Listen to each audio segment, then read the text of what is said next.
Okay, check this out. This is an Allen Bradley Ethernet IP 10100 Ethernet adapter, 1794 AENT. And then here is the actual tag. Let me zoom in on it just a tad.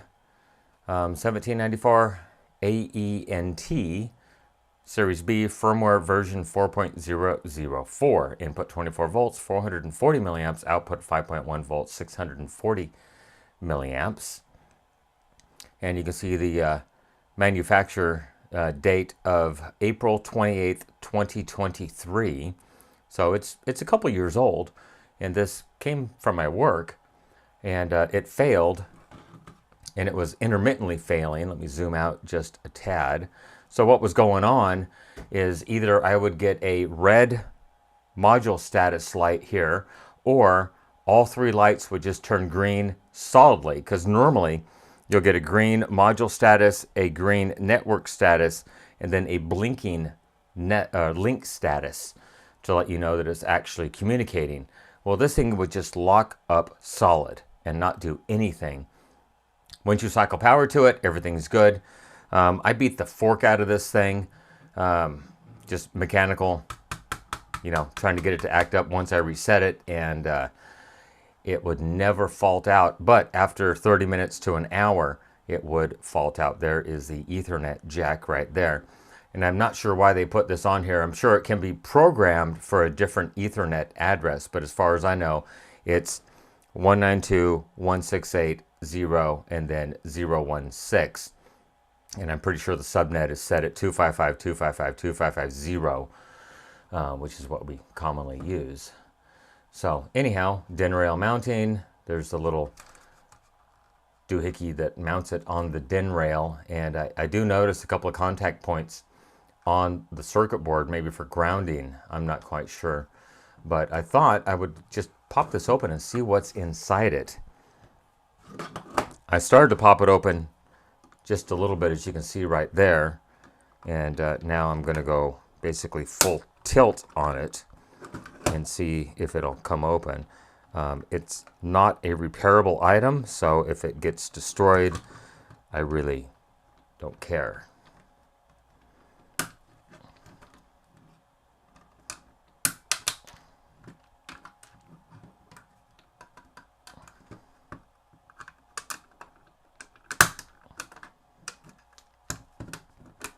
Well, it's starting to come open. That's a good sign. Okay. And we are into it. A little bit more inside than I thought was going to be in here. Definitely a BGA processor in here. And then that looks like that's going to be the power supply over here. Does this whole board just come out? Somehow I probably got to pull these grounding clips off, and I'm pretty sure that they're not going to cooperate.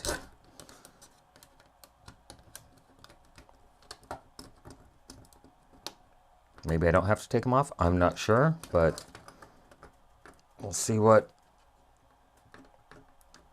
is going to happen. And that got me less than nowhere, but it did come off.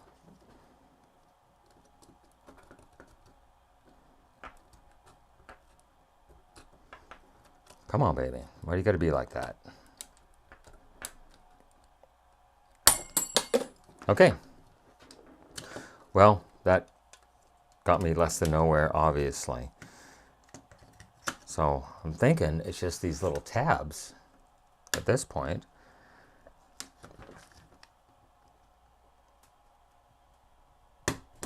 Okay. Oh, that was simple. And so it looks like the power supply board is actually soldered onto the main board with these connections right here. There is a lot going on this board, a lot. Let me enable macro zoom. We'll zoom in on it real close and see if we can see anything at all. I think it's going to be a internal failure of one of the chips, most likely. And the module is probably almost smart enough to determine there's an internal failure. So let me enable macro zoom. One moment. All right, well, macro zoom has been enabled. And look at all the stuff. Wow, can you cram any more crap? I mean, this is 5 pounds of crap in a 3-pound bag. Most definitely. Connections all look good over here.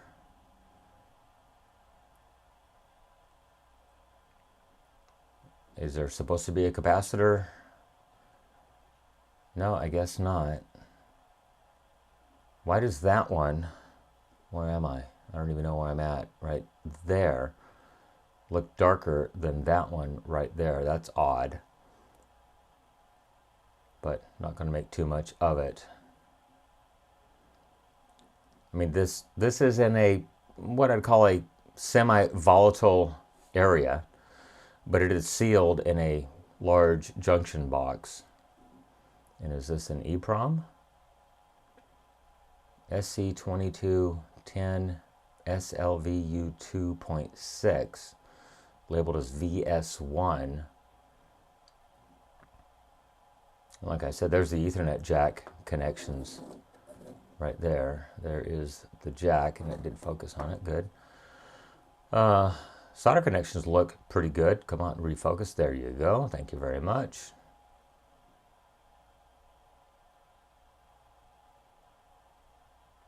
Almost like there's green crusties in it. Maybe it just needs a good wash in the dishwasher. And there's a 4 amp fuse F1. Like I said, connections all look pretty doggone good. And then this connector right there is what connects it to the rest of the input-output modules. And there is the backside of the power supply board. See if we see anything on there. I thought I might go ahead and just ESR the capacitors on the other side of this board and see what they look like. Over here. And what is this? I may have to zoom out just a tad to see what is in that. It looks like a really super thick circuit board. It's soldered in place. There's some of the caps. Oh, that's going to be fun. Almost need to pump up the exposure just a tad. Now let me try to put it in automagical exposure and see if we get better results. Oh, that's the switch to set the IP address, 3032B. But just maybe thought somebody would want to see what is in one of these things. Let's see what I see, a Broadcom chip there somewhere. And there's obviously some RAM right there and another RAM chip, 48LC4M16A2, and they're both exactly the same. 2226 appears to be the date code on those guys. There's the Broadcom chip right there.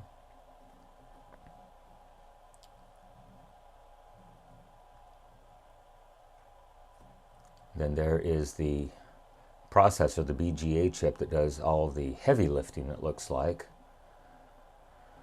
Okay, well, tantalum capacitor right there. Can't tell what the value of that large capacitor is because they put it so close right there. So, well, let's try to maybe ESR a couple of caps on here, and maybe we can go and zoom out just a little bit and get rid of the macro focus. And obviously, because you can see the workbench, I need to pump up the exposure once again. Okay, that should be good. Well, I can certainly get to a couple of caps. I don't really want to, I mean, I could unsolder the board, I guess. Oh, look, there is a dedicated Allen Bradley chip down there. Whether I can get a number off of it is another story. Yeah, I can't quite get good focus on it. I'm so curious. What is this? What is that? Who is this? ECI 21-4353 revision nothing. And a couple of more surface mount caps under the sticker. Good job. Thanks.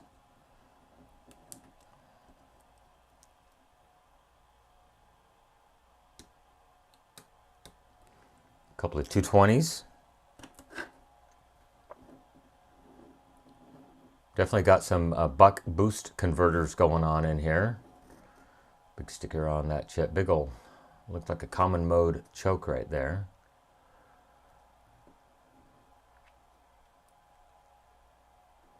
Okay.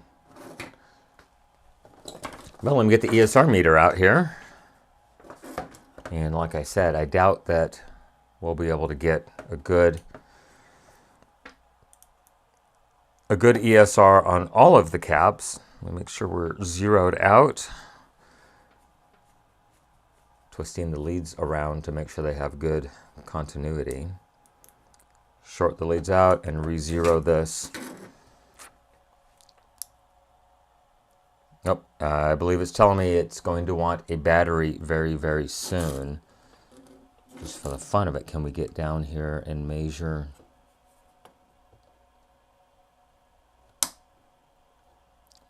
Was that 0.05? That's good.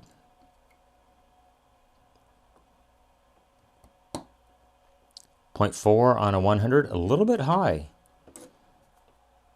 Just a tad high. Can I get... I may have to just unsolder this board for the fun of it and then obviously throw a new battery in this thing. So one moment. Okay, Hacko FR301 is ready to go. Let's get the board back in view here and just see if it's going to do anything good.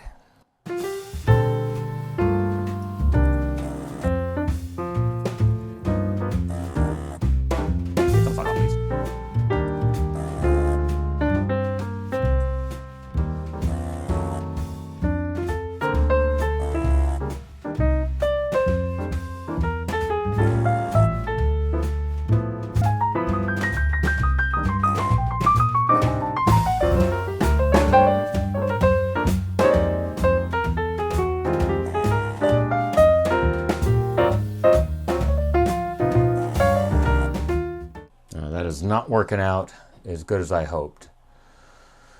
Well, let me go ahead and add some fresh leaded solder to this unleaded garbage and see if we can get this thing to unsolder. One moment.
Okay, well, I think I got most of the solder off of those, so hopefully it might cooperate if I give it just a little bit of encouragement. And yes, look at that.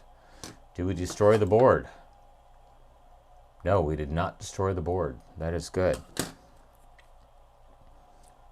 So I'm thinking this is a transformer because of the winding right there. That is ferrite. So this is some kind of a printed transformer. I've never seen anything like that before. If you guys have seen it, let me know. Look at all the connections it's got. Holy crap. 1, 2, 3, 4, 5, 6, 7, 8, 9, 10, 11, 12, 13, 14, 15, 16 pins going into it. So I think this must be some kind of a printed transformer if I had to guess. Once again, if you know what it is, please let me know. 21-4353. Looks like a Radio Shack part number if I had to guess, but we know that's not it. Well, so there's that big cap I couldn't get to before, the 220. So let me go ahead and get zoomed back out here. I did put a new battery in my ESR tester. Okay. So let's just check that 220. I'd like to see probably a 1/10 of an ohm at the max. And it's exactly at a 1/10 of an ohm. On a 100, maybe a 1/4 ohm maximum. And pretty close, 0.3 ohms, probably not too bad. I know I may have checked some of these before. Another 220, like to see 1/10 of an ohm or less. There we go, that was good, 0.03. And then I'm pretty sure we tested these when I could get to them, which I still can't. 0.04, I wonder if they're in parallel. And 0.04 ohms. Hopefully you can see everything that I was doing there. So all the caps check reasonably good. So I don't think it was a power supply issue. Would be kind of fun to try to reverse engineer this board and power it up with this weird transformer thingamabobber on there.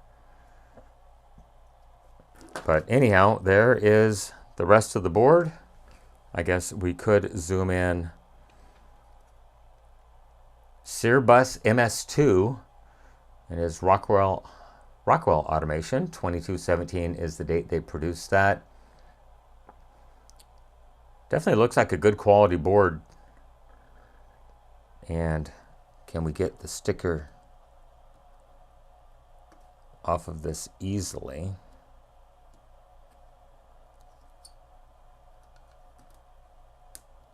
Oh, she's starting to come off.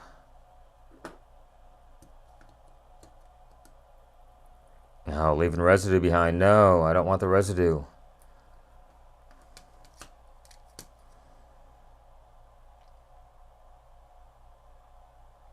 Anyhow, there is the BGA, what I would call the processor that does all the thinking in this thing. Anyhow, just thought maybe somebody would enjoy looking at this thing. What is in it? Maybe you got one that's got a burnt component. You can identify it from this video. But yeah, this thing, it's garbage. It's going in the recycle bin. The e-waste. Everyone have a great day. Once again, thanks so much for watching. I really appreciate it. Bye-bye.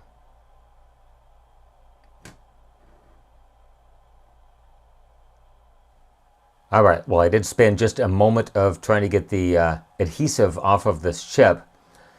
And I do have the numbers revealed. MPC855TVR50D4. 3K20A, not sure what those are, QKK2214, Malaysia, SLXXQG. But yeah, there it is. I thought about maybe the little oscillator, 25 megahertz oscillator had broken loose. It does not look like it. But anyhow, just thought you guys would like to look and see what's inside one of these modules. Everyone have a great day. Once again, thank you so much for watching. I really, really appreciate it. Bye-bye.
I don't want you jumping up there right now. No, no jumping up. Daddy's working. You stay. Okay, well, check this out. Let's start that over, doggone it. Well, I did spend just a moment with some acetone and a cotton swab to get the adhesive off of this chip. MPC855TVR50D4. And then looks like 3K26A, possibly. So it might be just a hair of adhesive stuck in there. QKK2214, Malaysia SLXXQG, whatever that means, date code of some type. But okay, there you go. Once again, everyone, thanks for watching. Have a great day. Bye-bye.